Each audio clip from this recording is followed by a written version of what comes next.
안녕하세요. 이 시간에는 공유지분 물건과 관련한 대법원 판례를 보도록 하겠습니다. 대법원 판례는 그 중요성에 관하여 누차에 걸쳐 말씀을 드렸습니다. 판례를 이해하는 것은 어려운 점도 있겠지만 여러 차례 메모를 하면서 이해하고자 한다면 가능할 것입니다. 그러므로 여러분이 판례를 읽으면서 옹고, 피고 등을 표시하여 이해하고자 한다면 그건 불가능한 일은 아닐 겁니다. 자, 필자는 경매와 관련한 다수 책자를 집필하였고 곧 부동산 등기와 관련한 만화책이 출판될 예정입니다. 많은 기대를 해주시길 바랍니다. 또한 필자는 현재 의정부에서 세형 경매학원을 운영하면서 강의를 하고 있습니다.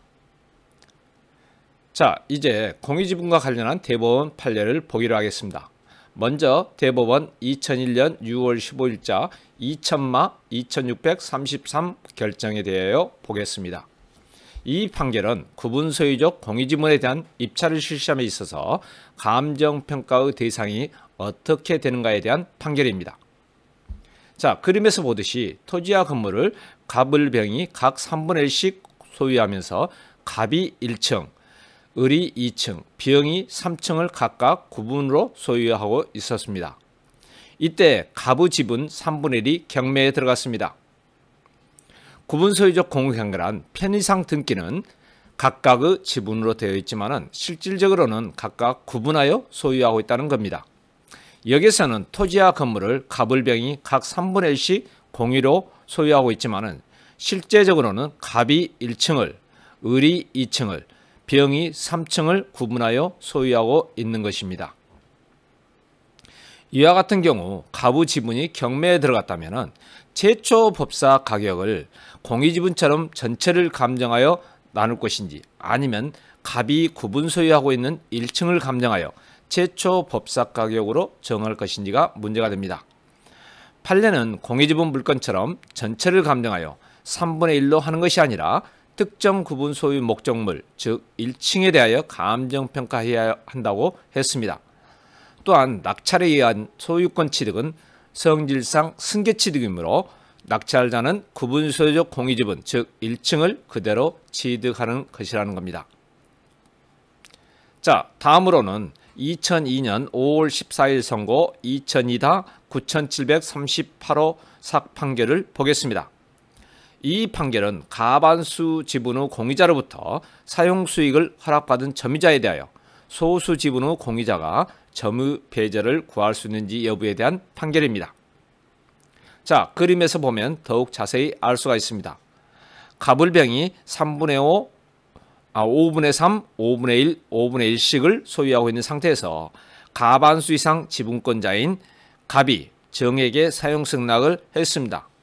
그러자 을과 병이 소송을 제기한 사건입니다. 이에 대한 대법원의 판단은 이렇습니다. 즉, 가반수 지분 후 공유자는 다른 공유자 사이에 미리 공유물의 관리 방법에 대한 협의가 없었다 하더라도 공유물의 관리에 관한 사항을 단독으로 결정할 수 있으므로 가반수 지분 후 공유자가 그 공유분의 특정 부분을 배타적으로 사용, 수익하기로 정하는 것은 공유물의 관리 방법으로서 적법하다고 했습니다. 그러므로 을과 병은 가반수 지분 후 공유자로부터 사용 수익을 허락받은 점유자에 대하여 소수 지분 후 공유자는 그 점유자가 사용 수익하는 건물을 철거나 퇴거 등 점유 배제를 구할 수는 없다고 했습니다.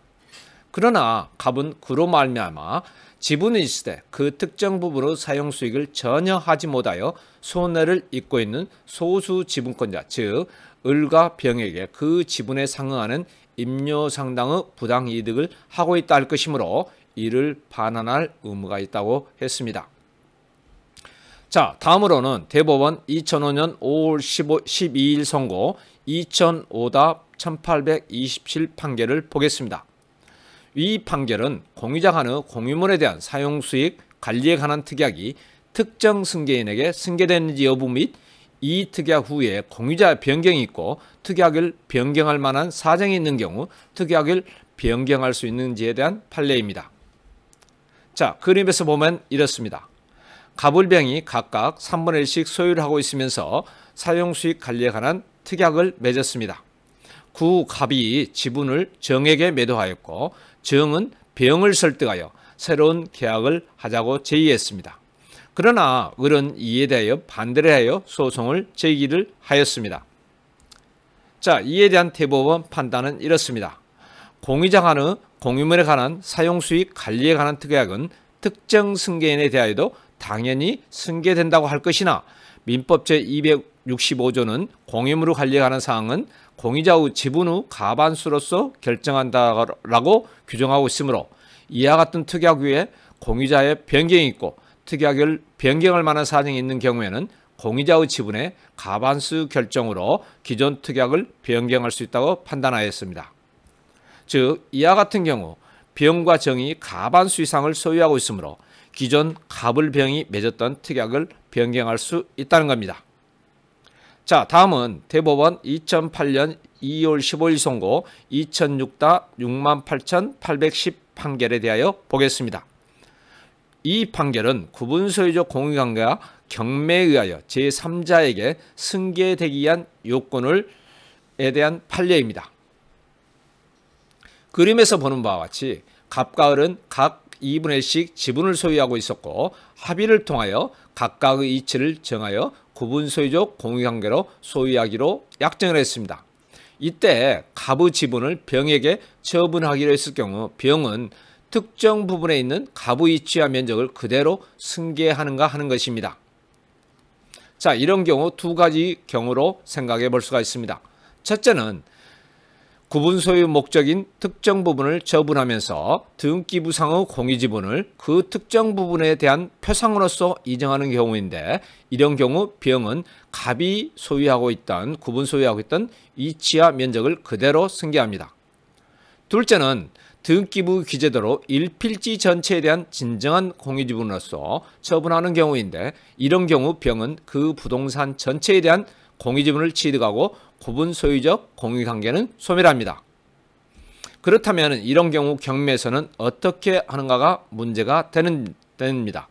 경매에서는 공유지분의 특정 부분에 대한 구분소유적 공유관계를 표상하는 것으로 지급되어 감정평가와 최저 경매가격 결정이 이루어지고 경매가 실시되었다는 점이 입증되어야 존소유자의 위치와 면적을 그대로 승계하게 됩니다. 만약 그런 점이 입증되지 않았다면 매수자는 일필지 전체에 대한 공유지분을 적법하게 취득하고 기존의 상호 명의신탁관계는 소멸됩니다. 그러므로 이와 같은 경우에는 법원 경매 기록이나 감정평가서를 잘 봐야 합니다. 법원 경매 기록에 어떻게 되어 있느냐에 따라 상황이 바뀔 수 있기 때문입니다. 자, 다음으로는 대법원 2009년 10월 29일 선고 2006-37908 판결입니다. 이 판례는 경매에서 아주 중요한 판례이므로 잘 이해를 하시기 바랍니다. 이 판결은 민법 제269조에 의해 실시하는 공유물 분할을 위한 경매, 즉 형식적 경매가 부동산 이후 부담을 소멸시키는 것을 법정 매각 조건으로 하는지 여부와 이와 달리 그 부담을 매수인에게 인수시키는 경우 집행법원이 취할 조치에 대한 판결입니다. 그림에서 보는 바와 같이 갑과 을이 지분을 소유하고 있는 상태에서 을 지분에 대하여 A, B가 각각 가압류와 가등기를 마쳤습니다. 그 후 갑이 공유물 분할 청구를 하였는데 합의가 안 되어 형식적 경매가 진행되었습니다. 이때 경락이 되어 소유권 이전 등기를 하면서 A의 가압류와 B의 가등기가 말소가 되었습니다. 그래서 가압류와 가등기 소유자 A, B가 말소하지 말고 회복을 시켜주라고 해서 소송을 제기한 사건입니다. 이에 대하여 대법원에서는 목적 부동산의 부담을 소멸시키는 것을 법정 매각 조건으로 하는 것이 맞다고 하는, 즉 원칙적 적극이라고 했고, 만약 소멸주의를 택하지 않고 인수주의를 취하려면 반드시 매각 물권 명세서에 그 뜻을 공지해야 한다고 했습니다. 그러므로 이와 같은 경우도 법원 경매 기록을 잘 살펴서 법정 매각 조건으로 했는지 아니면 특별 매각 조건으로 했는지를 잘 살펴봐야 합니다. 자, 다음 시간에는 경매로 낙찰받은 토지의 건축 허가가 살아있는 경우 대처 방안에 대해서 알아보기로 하겠습니다. 이 내용은 경매에 있어서 자주 발생하는 일이고 아주 중요한 내용입니다. 많은 기대를 하셔도 좋습니다. 자, 필자는 여러분들과 소통하기 위하여 평소에 여러분들이 궁금하게 생각했던 내용이나 방송을 해줬으면 하는 내용을 받아서 방송도 할 계획입니다. 방송을 원하시는 내용이나 주제를 올리시기 전에 구독과 좋아요를 꾹 눌러주시기 바라며 필자가 강의하고 있는 의정부 세영경매학원에 들리실 기회가 된다면 실제 강의를 한번 들어보시는 것도 환영합니다. 자, 이상으로 마치겠습니다. 감사합니다.